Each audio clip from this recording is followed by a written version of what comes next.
ನಮಸ್ತೆ. ಸಿಂಹರಾಶಿಯವರ ರಾಶಿ ಭವಿಷ್ಯ ಹೇಗಿದೆ ನೋಡೋಣ. It's a general reading. Take what resonate with you, leave the rest behind. Okay, so ಇದೊಂದು ಜನರಲ್ ರೀಡಿಂಗ್ ಆಗಿರುತ್ತೆ.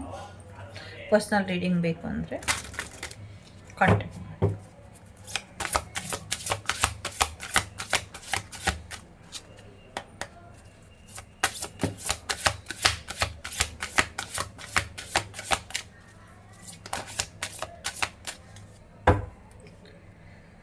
ಬನ್ನಿ, ಸಿಂಹರಾಶಿಯವರ ಈ ತಿಂಗಳು ಹೇಗಿದೆ ಅಂತ ನೋಡೋಣ. ಸದ್ಯಕ್ಕೆ ಶನಿ ಮಹಾತ್ಮ ನಿಮ್ಮ ಬಗ್ಗೆ ಕನ್ಸರ್ನ ತೋರಿಸ್ತಾ ಇದ್ದಾರೆ.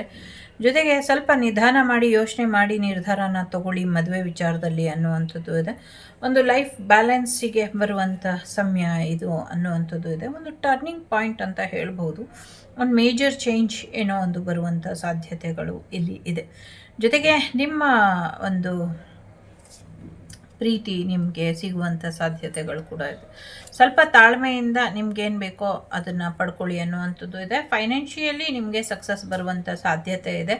ಜೊತೆಗೆ ನೀವೇನು ಮಾಡಬೇಕು ಅಂದ್ಕೊಂಡಿದ್ದೀರೋ ಮಾಡಿ ನಿಮಗೆ ಹೆಚ್ಚಿನ ಸಕ್ಸಸ್ ಆಗುತ್ತೆ ಅನ್ನುವಂಥದ್ದು ಇದೆ. ಸಾಕಷ್ಟು ರೆಸ್ಪಾನ್ಸಿಬಿಲಿಟಿ ಬರುವಂಥ ಸಾಧ್ಯತೆ ಇದೆ. ಸಾಕಷ್ಟು ಸಕ್ಸಸ್ ಕೂಡ ಬರುವಂಥ ಸಾಧ್ಯತೆ ಇದೆ. ಸೊ ಒಂದು ಬೆಟರ್ ಪರ್ಸನ್, ತುಂಬ ಪವರ್ಫುಲ್ ಪರ್ಸನ್ ಆಗಿ ನೀವು ಬದಲಾಗ್ತೀರಾ ಅನ್ನುವಂಥದ್ದು ಕೂಡ ಇದೆ. ಸೊ ನಿಮ್ಮನ್ನು ನೀವು ಹೆಚ್ಚು ತಿಳ್ಕೊಳ್ಳೋದ್ರಿಂದ ಇನ್ನೂ ಹೆಚ್ಚು ಒಳ್ಳೆಯದಾಗತ್ತೆ ಅನ್ನುವಂಥದ್ದು ಇದೆ. ಸೊ ಜಾಸ್ತಿ ಅನುಕೂಲಕ್ಕೋಸ್ಕರ ಒಂದಷ್ಟು ಶನಿ ಮಹಾತ್ಮನ ಪ್ರಾರ್ಥನೆ ಮಾಡೋದ್ರಿಂದ ಹೆಚ್ಚು ಅನುಕೂಲ ಆಗುತ್ತೆ ಅನ್ನುವಂಥದ್ದು ಇದೆ. ಭರವಸೆ ನಂಬಿಕೆ ಅನ್ನೋದು ತುಂಬಾ ಮುಖ್ಯ. ಹಾಗಾಗಿ ಭರವಸೆ ನಂಬಿಕೆ ಕಡೆ ಹೆಚ್ಚಿನ ಗಮನನ ಕೊಡಿ ಅನ್ನುವಂಥದ್ದು ಇದೆ. ಜಾಸ್ತಿ ಚಿಂತೆ ಮಾಡಿ ಆರೋಗ್ಯದ ಕಡೆ ಗಮನನ ಕೊಡದಿರ ಇರಬೇಡಿ. ಆರೋಗ್ಯದ ಕಡೆ ಹೆಚ್ಚಿನ ಗಮನನ ಕೊಡಿ ಅನ್ನುವಂಥದ್ದು ಇದೆ. ಓಕೆ, ಸೊ ಏನೋ ಒಂದು ಹೊಸ ಹುಡುಕಾಟದಲ್ಲಿ ಇದ್ದೀರಾ, ಏನೋ ಒಂದು ಹೊಸದಾಗಿ ಹುಡುಕ್ತಾ ಇದ್ದೀರಾ ಅನ್ನುವಂಥದ್ದು ಇದೆ. ಸಾಕಷ್ಟು ರೆಸ್ಪಾನ್ಸಿಬಿಲಿಟಿ ಇದೆ. ಮುಂಚೆ ಮಾಡಿದಂಗೆ ಮತ್ತೆ ಮಾಡೋಕ್ಕೆ ಎಲ್ಲೂ ತಪ್ಪು ಮಾಡೋಕ್ಕೆ ಹೋಗಬೇಡಿ. ನಿಮ್ಮ ಫ್ಯಾಮಿಲಿ ಕಡೆ ಹೆಚ್ಚಿನ ಗಮನನ ಕೊಡಿ. ನಿಮ್ಮ ಫ್ಯಾಮಿಲಿನ ಸೆಕ್ಯೂರ್ ಮಾಡ್ಕೊಳ್ಳಿ. ಸ್ವಲ್ಪ ನೆಗೆಟಿವಿಟಿ ಇದೆ ಫ್ಯಾಮಿಲಿ ಮೆಂಬರ್ಸಲ್ಲಿ. ಸ್ವಲ್ಪ ಒಂಚೂರು ಫ್ಯಾಮಿಲಿ ಕಡೆ ಗಮನನ ಕೊಟ್ಟು ಫ್ಯಾಮಿಲಿನ ಸೆಕ್ಯೂರ್ ಮಾಡ್ಕೊಳ್ಳಿ ಅಂತ ಹೇಳ್ತಾ ಇದೆ. ಓಕೆ, ಸೆಕ್ಯೂರಿಟಿ ಕಡೆ ಹೆಚ್ಚಿನ ಗಮನನ ಕೊಡಿ ಅನ್ನುವಂಥದ್ದು ಇದೆ. ನಿಮ್ಮದೇ ಆದ ರೂಲ್ಸ್ ಇದೆ ಸರಿ, ಆದರೆ ನಿಮ್ಮದೇ ರೂಲ್ಸಲ್ಲಿ ನೀವೇ ಬಂದಿ ಆಗಬಾರ್ದು. ಒಂದು ಒಳ್ಳೆ ಬದಲಾವಣೆನ ನಿಮಗೆ ನೀವು ತೊಗೊಂಬರ್ಬೇಕು ಅನ್ನುವಂಥದ್ದು ಇದೆ. ಏನೋ ಒಂದು ಕಾಯ್ತಾ ಇದ್ದೀರಾ, ಅದಾಗುತ್ತಾ ಆಗಲ್ವಾ ಅಂತ ಸ್ವಲ್ಪ ವೆಯ್ಟ್ ಮಾಡಿ ಅನ್ನುವಂಥದ್ದು ಇದೆ. ಸೊ 7th ಹೌಸ್ ಇದೆ, ಸ್ಯಾಟ್ರನ್ ಇದ್ದಾರೆ, 2nd ಹೌಸ್ ಇದೆ, 1st ಹೌಸ್ ಇದೆ, ಅಕ್ವೇರಿಯಸ್, ಸೆಜಿಟೇರಿಯಸ್, ನಾರ್ತ್ ನೋಡ್, 10th house and 4th house ಇದೆ. ಯಾರು ಏನೇನಿದೆ ಅಲ್ಲಿ ಕಾರ್ಡ್ ಅಂತ ಕೇಳಿದ್ರೆ ನಿಮಗೆ ಈ ಮಾಹಿತಿ. ಓಕೆ, ಈ ವಸ್ತ್ರದ ಬಗ್ಗೆ ಓಕೆ,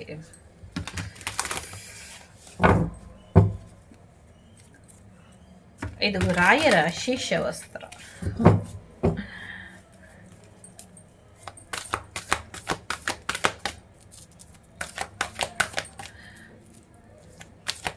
ಕುಂಭರಾಶಿ ಮತ್ತು ಧನಸ್ಸು ರಾಶಿ ತುಂಬ ಇಂಪಾರ್ಟೆಂಟ್ ಅಂತ ಅನ್ನಿಸ್ತಾ ಇದೆ. ಸ್ವಲ್ಪ ಗಮನ ಕೊಡಿ ಅದ್ರ ಕಡೆ. ಅವರಿಂದ ನಿಮಗೆ ಒಳ್ಳೇದಾಗುತ್ತೋ ಕೆಟ್ಟದಾಗುತ್ತೋ ನೀವು ಡಿಸೈಡ್ ಮಾಡ್ಕೊಳ್ಳಿ. ಓಕೆ, ಅಣ್ಣನಿಂದ ಒಂದಷ್ಟು ಸಮಸ್ಯೆಗಳು ಎದುರಾಗಬಹುದು ಅಥವಾ ಅಣ್ಣನ ವಿಚಾರಕ್ಕೆ ಒಂದಷ್ಟು ಸಮಸ್ಯೆಗಳು ಬರಬಹುದು ಅನ್ನುವಂಥದ್ದು ಇದೆ. ನಿಮ್ಮ ಬ್ರದರಿಗೆ ಅಥವಾ ನಿಮ್ಮ ಸಿಸ್ಟರಿಗೆ ಅಥವಾ ನಿಮ್ಮ ಬ್ರದರ್ ಅಥವಾ ಸಿಸ್ಟರ್ ಕಡೆಯಿಂದ ನಿಮಗೆ ಮ್ಯಾರೇಜ್ ಪ್ರಪೋಸಲ್ ಬರುವಂಥ ಸಾಧ್ಯತೆ ಇದೆ. ನಿಮ್ಮ ಬ್ರದರ್ ಕಡೆಯಿಂದ ನಿಮಗೆ ಆಸ್ತಿ ಬರುವಂಥ ಸಾಧ್ಯತೆಗಳು ಕೂಡ ಇದೆ. ಎಲ್ಲಕ್ಕಿಂತ ಮುಖ್ಯವಾಗಿ ಎಲ್ಲೋ ಒಂದಷ್ಟು ಪ್ರಯಾಣ ಕೂಡ ಹೋಗ್ತೀರಾ ಅನ್ನುವಂಥದ್ದು ಇದೆ.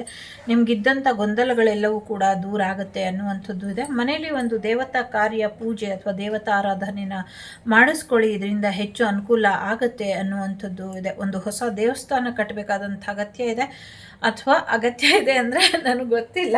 ಇಲ್ಲಿ ಎನರ್ಜಿ ಹೇಗೆ ಫ್ಲೋ ಆಗುತ್ತೋ ಹಾಗೆ ಹೇಳ್ತಾ ಇರ್ತೀನಿ, ನಿಮಗೆ ಬಿಟ್ಟಂಥ ವಿಚಾರ. ಒಂದು ಹೊಸ ದೇವಾಲಯದ ಕಾರ್ಯ ಆರಂಭ ಆಗಬೇಕಾಗಿದೆ. ಜೊತೆಗೆ ದೇವತೆಗಳು ಬಂಧನದಲ್ಲಿ ಇದ್ದಾರೆ. ಆ ಬಂಧನನ ಬಿಡುಗಡೆ ಮಾಡಬೇಕಾದಂಥ ಅಗತ್ಯ ಅನಿವಾರ್ಯತೆ ಇದೆ. ಸೊ ನಿಮ್ಮಲ್ಲಿ ಯಾರಾದರೂ ಬಿಡುಗಡೆ ಕಾರ್ಯ ಮಾಡೋರು ನೋಡ್ತಾ ಇದ್ದರೆ ದೇವತೆಗಳನ್ನ ಅಡ್ಡಿಪಡಿಸಿದ್ದಾರೆ, ಅದನ್ನು ಬಿಡುಗಡೆ ಪಡಿಸ್ಕೊಳ್ಳಿ ಅನ್ನುವಂಥದ್ದು ಇದೆ. ಶಬರಿಮಲೆ ವಾಸನ ಆಶೀರ್ವಾದನ ದರ್ಶನನ ಮಾಡಿಬಿಟ್ಟು ಬನ್ನಿ, ಇದರಿಂದ ಕೂಡ ನಿಮಗೆ ಒಳ್ಳೆಯದಾಗುತ್ತೆ. ಜೊತೆಗೆ ವಾಮನ ಮೂರ್ತಿಯ ದೇವಸ್ಥಾನಕ್ಕೆ ಹೋಗ್ಬಿಟ್ಟು ಬನ್ನಿ, ಇದು ಅಗತ್ಯ ಮತ್ತು ಅನಿವಾರ್ಯತೆ ಎರಡೂ ಇದೆ, ಇದರಿಂದ ಒಳ್ಳೆಯದಾಗುತ್ತೆ ಅನ್ನುವಂಥದ್ದು ಇದೆ. ಭಗವಂತನ ನಾಮಸ್ಮರಣೆಯನ್ನು ಮಾಡೋದು ಬಿಟ್ಟಿದ್ದು ತಪ್ಪಾಯಿತು, ಇದರಿಂದನೇ ಸಮಸ್ಯೆಗಳು ಉದ್ಭವ ಆಗಿದೆ.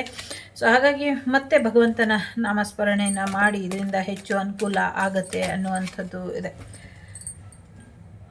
ಸೊ ಸನ್ರೈಸ್ ಇದೆ, ಇಲ್ಲಿ ಹೆಚ್ಚು ಅನುಕೂಲಗಳು ಆಗುತ್ತೆ, ಹೊಸ ಅವಕಾಶಗಳು ಬರುವಂಥ ಸಾಧ್ಯತೆ ಇದೆ, ಒಂದು ಹೊಸ ಬೆಳಕು ನಿಮ್ಮ ಜೀವನಕ್ಕೆ ಬರುತ್ತೆ ಅನ್ನುವಂಥದ್ದು ಇದೆ. ಅದ್ರ ಜೊತೆಗೆ ಒಂದು ವಾರ್ನಿಂಗ್ ಕೂಡ ಇದೆ, ಯಾರೋ ಒಂದಷ್ಟು ಟೆಂಪರವರಿ ಪ್ರಾಬ್ಲಮ್ನ ನಿಮಗೆ ಮಾಡ್ತಾರೆ, ಅದ್ರ ಕಡೆ ಹೆಚ್ಚಿನ ಗಮನನ ಕೊಟ್ಕೊಳ್ಳಿ ಅನ್ನುವಂಥದ್ದು ಇದೆ. ಸೊ ಯಾರಿಗೂ ತೊಂದರೆ ಮಾಡೋದಕ್ಕೆ ಅವಕಾಶನ ಕೊಡಬೇಡಿ. ಬಾಣಲಿಯಿಂದ ಎಗ್ರಿ ಬೆಂಕಿಗೆ ಬೀಳಬಾರ್ದು ಅಲ್ವಾ, ಸೊ ಅದ್ರ ಕಡೆ ಗಮನ ಕೊಡಿ.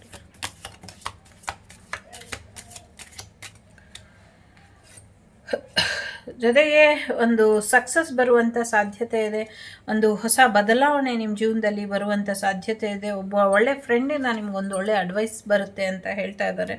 ಜೊತೆಗೆ ಎಲ್ಲೋ ಹೊರಗಡೆ ಹೋಗಿ ಚೆನ್ನಾಗಿ ತಿರುಗಾಡ್ತೀರಾ, ಎಂಜಾಯ್ ಮಾಡ್ತೀರಾ, ಮಸ್ತ್ ಮಜಾ ಮಾಡ್ತೀರಾ ಅನ್ನುವಂಥದ್ದು ಕೂಡ ಇದೆ. ನವಂಬರ್ ಮಂತ್ ಇಂಪಾರ್ಟೆಂಟ್ ಇದೆ. ಜೊತೆಗೆ ಸಾಕಷ್ಟು ನಂಬಿಕೆ ಇದೆ ನಿಮಗೆ ಅನಿಸಿದ್ದೆಲ್ಲ ಕರೆಕ್ಟು 100% ಟ್ರೂ ಅನಿಸೋವಂಥ ರೀತಿಯಲ್ಲಿ ನಿಮ್ಮ ಇಂಟ್ಯೂಷನ್ ಈ ತಿಂಗಳಲ್ಲಿ ಅಥವಾ ಈ ವರ್ಷದಲ್ಲಿ ವರ್ಕ್ ಆಗುತ್ತೆ ಅನ್ನುವಂಥದ್ದು ಕೂಡ ಇದೆ. ಜೊತೆಗೆ ಹೊಸ ಪಾಪು ಬರುವಂಥ ಸಾಧ್ಯತೆ ಇದೆ, ಒಂದು ಮಗುಗೋಸ್ಕರ ಏನೋ ಒಂದಷ್ಟು ಬದಲಾವಣೆನ ಮಾಡ್ತೀರಾ ಅನ್ನುವಂಥದ್ದು ಇದೆ. ಸಾಕಷ್ಟು ಖುಷಿ ಸಂತೋಷ ಬರುವಂಥ ಸಾಧ್ಯತೆ ಇದೆ. ಮೇ ಮಂತ್ ತುಂಬ ಇಂಪಾರ್ಟೆಂಟ್ ಇದೆ, ಕೆರಿಯರ್ ವಿಚಾರವಾಗಿ ಹೆಚ್ಚಿನ ಬದಲಾವಣೆನ ನೋಡ್ತೀರಾ ಅನ್ನುವಂಥದ್ದು ಇದೆ. ಸರಿಯಾದ ದಾರಿಲಿ ರೈಟ್ ಡೈರೆಕ್ಷನಲ್ಲಿ ನೀವು ಹೋಗ್ತಾ ಇದ್ದೀರಾ, ಹಾಗಾಗಿ ಎಂಥದ್ದೇ ಸಮಸ್ಯೆ ಬಂದರೂ ಕೂಡ ನೀವು ಬಗೆಹರಿಸ್ಕೊಂಡು ಮುಂದುವರಿತೀರಾ ಅನ್ನುವಂಥದ್ದು ಇದೆ. ಸೊ ಎಸ್, ನಿಮ್ಗೇನು ಮಾಹಿತಿ ಬೇಕೋ ಆ ಮಾಹಿತಿ ಎಲ್ಲ ನಿಮಗೆ ಸಿಗುವಂಥ ಸಾಧ್ಯತೆ ಇದೆ. ಒಂದು ಗ್ರೇಟ್ ಹ್ಯಾಪಿನೆಸ್ ನಿಮ್ಮ ಜೀವನಕ್ಕೆ ಬರುವಂಥ ಸಾಧ್ಯತೆಗಳು ಕೂಡ ಇದೆ. ಹೊಸ ಮನೆಗೆ ಹೋಗುವಂಥ ಸಾಧ್ಯತೆ ಇದೆ. ಫ್ಯಾಮಿಲಿ ಮೆಂಬರ್ ಯಾರೋ ಹೋಗಿದ್ದಕ್ಕೆ ನೀವು ತುಂಬ ಖುಷಿ ಪಡ್ತೀರಾ ಅನ್ನುವಂಥದ್ದು ಇದೆ. ಸೊ ಯಾರೋ ಸಾವು ನಿಮಗೆ ಖುಷಿನ ತರುವಂಥ ರೀತಿಲಿ ಇದ್ದೀರಾ. ಸೊ ಆ ಥರದ್ದೇ ನಿಮ್ಮ ಜೀವನಕ್ಕೆ ಇನ್ನೊಂದಷ್ಟು ಸಾವಿನ ಸುದ್ದಿ ಕೇಳಿ ನಿಮಗೆ ಸುಖ ಶಾಂತಿ ನೆಮ್ಮದಿಗಳು ಬರುವಂಥ ಸಾಧ್ಯತೆಗಳು ಕೂಡ ಇದೆ. ಸೊ ಯಾವ ಸಮಸ್ಯೆಯಲ್ಲಿ ನೀವು ಸಿಕ್ಕಾಕೊಂಡು ಒದ್ದಾಡ್ತಿದ್ದೀನಿ ಅಂತ ಅಂದ್ಕೊಂಡಿದ್ರೋ ಆ ಸಮಸ್ಯೆಯಿಂದ ಹೊರಗೆ ಬರ್ತೀರಾ ಅನ್ನುವಂಥದ್ದು ಕೂಡ ಇದೆ. ಸೊ ಎಸ್, ಕೋರ್ಟ್ ಕಚೇರಿ ವಿಚಾರಗಳು ಕೂಡ ನಿಮ್ಮ ಪರವಾಗಿ ಆಗುವಂಥ ಸಾಧ್ಯತೆಗಳು ಹೆಚ್ಚಾಗಿ ಇದೆ. ಸೊ ತಂದೆ ಕಡೆ ಹೆಚ್ಚಿನ ಗಮನನ ಕೊಡ್ತೀರಾ ಅಥವಾ ನಿಮ್ಮಲ್ಲಿ ಕೆಲವರು ತಂದೆಯಾಗುವಂಥ ಸಾಧ್ಯತೆ ಇದೆ.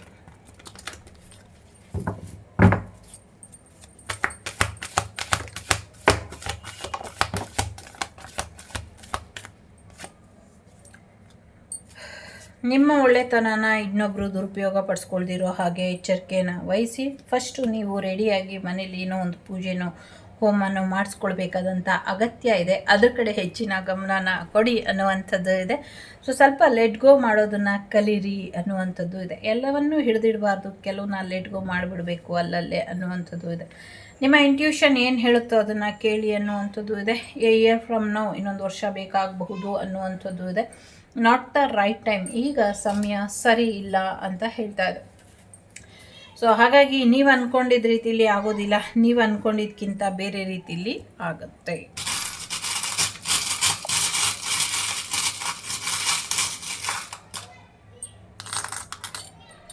ಸೊ ಒಂದು ದೊಡ್ಡ ಫ್ಯಾಮಿಲಿ, ಒಂದು ಸ್ಮಾಲ್ ಫ್ಯಾಮಿಲಿ ರಿಯೂನಿಯನ್ ಆಗುವಂಥ ಸಾಧ್ಯತೆ ಇದೆ. ಎಲ್ಲೋ ಪ್ರಯಾಣ ಹೋಗ್ತೀರಾ, ಹಾರ್ಟ್ ಚಕ್ರ ಹೀಲ್ ಆಗುತ್ತೆ, ನಗೋದನ್ನ ಮರ್ತಿದ್ರೆ ನಗ್ನಗ್ತಾ ಇರ್ತೀರಾ, ತುಂಬ ಖುಷಿನ ನೋಡ್ತೀರಾ ಈ ತಿಂಗಳು ಅನ್ನುವಂಥದ್ದು ಇದೆ.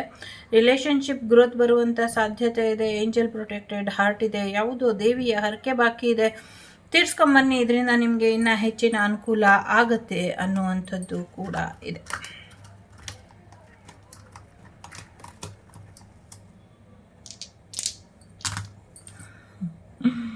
4, 8, 7, 12, 3, 11 ನಂಬರ್ ಇಂಪಾರ್ಟೆಂಟ್ ಇದೆ.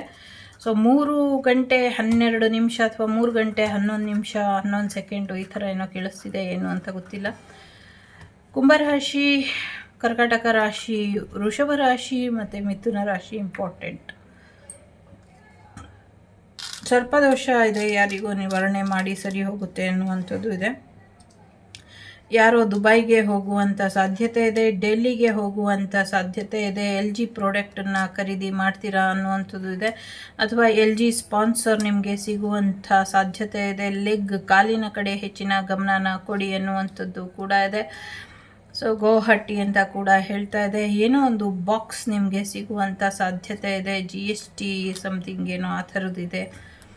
ಯಾರೋ ಟಿ ವಿ ತಗೊಳ್ಳುವಂಥ ಸಾಧ್ಯತೆ ಇದೆ. ತಮಿಳ್ನಾಡು ವಿನ್ ಆಗುವಂಥ ಸಾಧ್ಯತೆ ಇರಬಹುದು, ಅಥವಾ ತಮಿಳ್ನಾಡಿಗೆ ಸಮಥಿಂಗ್ ಏನೋ ಇದೆ ಅಲ್ಲಿ, ಗೊತ್ತಿಲ್ಲ.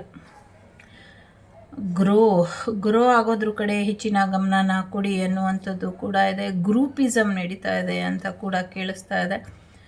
ಜೊತೆಗೆ ಲಗೋರಿ ಆಡೋಕ್ಕೋಗಿ ಯಾರೋ ಗೋರಿ ಆಗೋಗುವಂಥದ್ದು ಆ ಥರ ಏನೋ ಕೇಳಿಸ್ತಾ ಇದೆ, ಗೋರಿ ಅಂತ.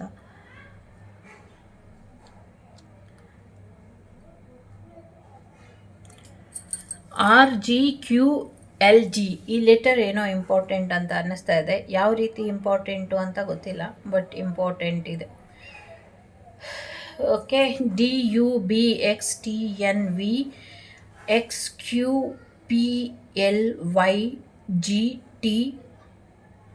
RGQLG. A letter, O letter, W letter, A letter ಕೂಡ ಇಂಪಾರ್ಟೆಂಟ್ ಅಂತ ಹೇಳ್ತಾ ಇದೆ. ಇದಿಷ್ಟು ನಿಮಗೆ ಬಂದಂಥ ಮಾಹಿತಿ ಇಷ್ಟ ಆಯಿತು ಅಂತ ಅಂದ್ಕೊಳ್ತೀನಿ. ಇಷ್ಟ ಆದರೆ like, share and subscribe Vagdevi Kannada channel. ನಾನು ನಿಮ್ಮ ಅಭಿಮಾನಿ ಕಮಲಾಕ್ಷಿ. ಸಿಗ್ತೀನಿ ಮುಂದಿನ ವಿಡಿಯೋಲಿ. ಅಲ್ಲಿವರೆಗೂ ಟೇಕ್ ಕೇರ್, ಬಾಯ್, ನಮಸ್ತೆ. ಲೋಕ ಸಮಸ್ತ ಸುಖಿನೋ ಭವಂತು, ಸಮಸ್ತ ಸನ್ಮಂಗಳಾನಿ ಭವಂತು, ಧರ್ಮೋ ರಕ್ಷತೆ ರಕ್ಷಿತಃ. ಎಲ್ಲರಿಗೂ ಒಳ್ಳೆಯದಾಗಲಿ.